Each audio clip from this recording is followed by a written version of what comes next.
À mon sens, il y a 5 enjeux clés pour ce Ségur de la santé.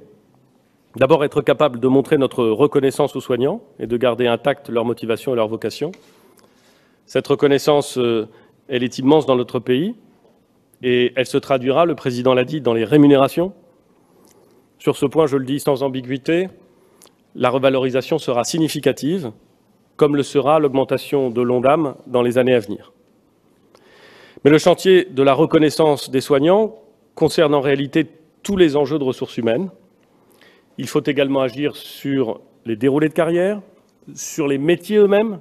Je pense notamment aux formations, aux coopérations entre professionnels, aux pratiques avancées, aux compétences. Des avancées ont d'ores et déjà été enclenchées ces derniers mois. Il faut aller plus vite, il faut aller plus loin. Dans ce cadre, la question du temps de travail n'est pas taboue. Le ministre des Solidarités et de la Santé l'a lui-même évoqué. Là encore, le maître mot doit être celui du pragmatisme.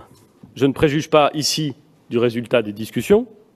Elles se tiendront dans les prochains jours.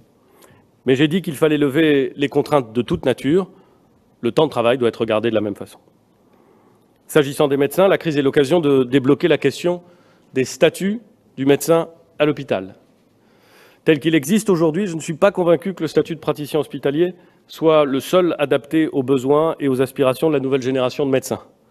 Nous devons adapter les conditions d'exercice à la variété des parcours, reconnaître aussi l'engagement dans des activités non cliniques, des activités de recherche, d'enseignement, de management.